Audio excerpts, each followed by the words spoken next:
तो दोस्तों केवाईसी क्यों ज़रूरी है? जी हाँ, केवाईसी इसलिए ज़रूरी है कि बैंक यह जानना चाहता है कि जो उनका ग्राहक है, उनका एड्रेस है और उनकी जो पहचान है वह अपडेटेड है या नहीं, कहीं वह ग्राहक चला नहीं गया और या फिर उसका एड्रेस चेंज हो गया। इसीलिए बैंक क्या करती है, अपने कस्टमरों को फ्रॉड से बचने के लिए या फिर फ्रॉड ना हो ऐसा करने के लिए बैंक केवाईसी करवाती है। और केवाईसी में ग्राहक अपना पहचान बैंक को बताता है। अब बहुत से लोग पूछ रहे हैं कि केवाईसी में कौन कौन से डॉक्यूमेंट चाहिए। केवाईसी के लिए जो डॉक्यूमेंट चाहिए उनमें से पासपोर्ट हो, मतदाता पहचान पत्र हो, आधार कार्ड हो, नरेगा कार्ड हो, पैन कार्ड हो, डीएल हो। लेकिन वर्तमान समय में आधार कार्ड और पैन कार्ड के माध्यम से आपकी केवाईसी हो जाती है। अगर पैन कार्ड नहीं है तो आप सिर्फ आधार कार्ड और मोबाइल नंबर से भी करवा सकते हैं। आधार कार्ड, मोबाइल नंबर और फ़ोटो, आपकी केवाईसी पूरी हो जाएगी। और हम आपको बता दें केवाईसी कब कब करानी पड़ती है, किन किन केसों में आपको केवाईसी करानी पड़ती है। तो किन केसों में आपको केवाईसी करवानी पड़ती है। दिल्ली के मयूर विहार में रहने वाले अमित चौहान का सेविंग खाता देश के सबसे बड़े सरकारी बैंक एसबीआई में है। उनके पास बैंक से एक एसएमएस आया कि आपको अपनी केवाईसी करानी है, अगर नहीं कराई तो खाते से लेन देन रोका जा सकता है। वे इस बात से परेशान थे कि अभी कुछ महीने पहले ही तो उन्होंने अपनी केवाईसी करवाई थी। जब हमने ये सवाल एक्सपर्ट से पूछा तो उन्होंने इसके बारे में जवाब दिया।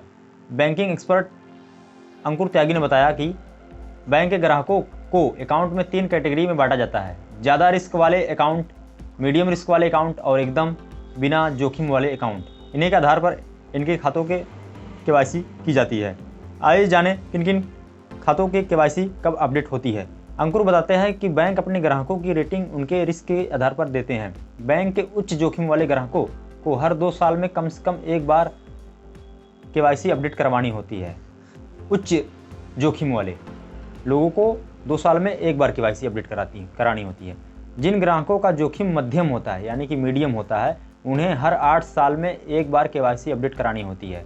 और जिन ग्राहकों का जोखिम एकदम कम या निम्न जोखिम होता है, उन्हें भी हर 10 साल में एक बार केवाईसी अपडेट करानी पड़ती है। अब सवाल उठता है, अगर केवाईसी नहीं कराया तो क्या होगा। बैंक की वेबसाइट पर दी गई जानकारी के मुताबिक ग्राहक को एक नए केवाईसी डॉक्यूमेंट के साथ बैंक जाकर या फिर ऑनलाइन अपडेट इसे पूरा कराना होता है। बैंक का कहना है कि अगर केवाईसी पूरी नहीं होती तो खाते में भविष्य के लिए किए जाने वाले लेन देन पर रोक लगाई जा सकती है। अब आरबीआई ने केवाईसी नियमों को लेकर बदलाव किए हैं, सुन लीजिए इसे भी। किसी भी बैंक में खाता खुलवाने के लिए केवाईसी की ज़रूरत होती है। रिजर्व बैंक की तरफ से इसे अनिवार्य कर दिया गया है। रिजर्व बैंक कौन है? ये बैंकों का बैंक है, ठीक है, सभी बैंकों का मालिक है। इंडिया में जितने भी बैंक हैं उसके लिए नियम कानून यही सब लाता है। केवाईसी एक तरह से कस्टमर को पहचानने की प्रक्रिया होती है। केवाईसी में कस्टमर को पहचाना जाता है कि कस्टमर कौन है, मेल है, फीमेल है, उसका एड्रेस क्या है, लिंक क्या है, उसके पिताजी क्या नाम है, मोबाइल नंबर क्या है, फ़ोटो क्या है, साइन क्या है, सब कुछ, जिसके लिए कुछ ज़रूरी दस्तावेज भी जमा करने होते हैं और उन्हीं को केवाईसी डॉक्यूमेंट या केवाईसी दस्तावेज भी कहा जाता है। आरबीआई ने नियमों में बदलाव किया है और बदलाव के साथ साथ ये भी ऐलान किया है कि मौजूदा कोरोना संकट को देखते हुए केवाईसी के नियमों में कुछ बदलाव किया गया है। किसी भी खाते से लेन देन पर केवाईसी अपडेट नहीं होने के कारण 31 दिसंबर तक खाते पर रोक नहीं लगा सकते। ये तो 31 दिसंबर तक का नियम था, क्योंकि कोरोना के चलते बैंक में भीड़ ना लगे इसी वजह से ये छूट दी गई थी।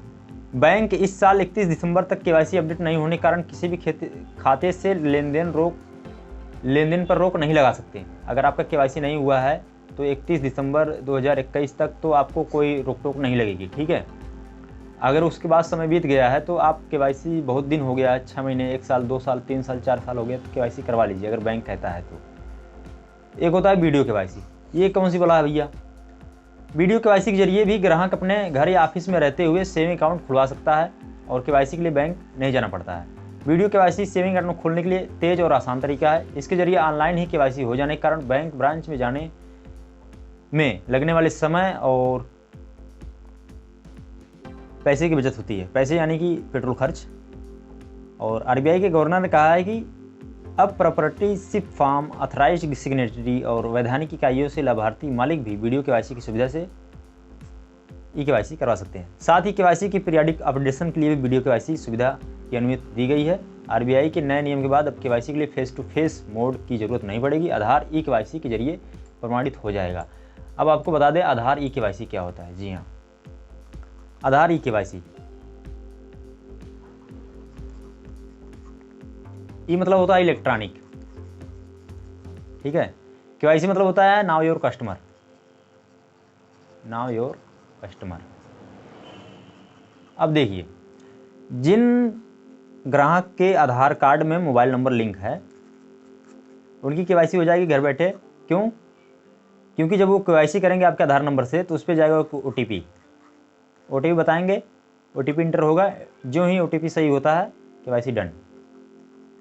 ये हो गया ई-केवाईसी। आपको बैंक में जाने की ज़रूरत नहीं है। अगर कोई भी काम होता है, जैसे आपको डीमैट अकाउंट खोलना ही हुआ, डीमैट अकाउंट जब आप खोलते हैं तो उसमें होता है ई-केवाईसी, ठीक है। आधार कार्ड पैन कार्ड लिया जाता है और आपके आधार पे एक OTP आती है। जो ही OTP आप डालते हैं, सबमिट करते हैं, ई-केवाईसी डन।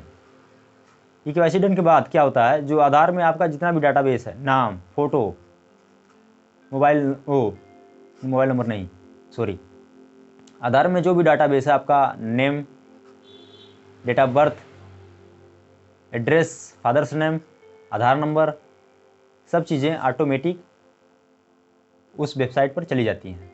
चाहे वो बैंक की वेबसाइट हो या डीमैट अकाउंट की वेबसाइट हो या फिर कोई थर्ड पार्टी जैसे कि पेटीएम हुआ, पेटीएम में भी केवाईसी होता है। और ढेर सारे ऐप्स होते हैं जिसमें अगर ई-केवाईसी का ऑप्शन मांग रहा है, अगर आप ऐसा करते हैं तो ये संभव है। वैसे ये वीडियो कैसा लगा कमेंट बॉक्स में बताओ। हमारे चैनल को सब्सक्राइब करो, वीडियो को लाइक करो। Thanks for watching. और कोई जानकारी चाहिए हमें कमेंट कीजिए फॉर बैंकिंग रिलेटेड।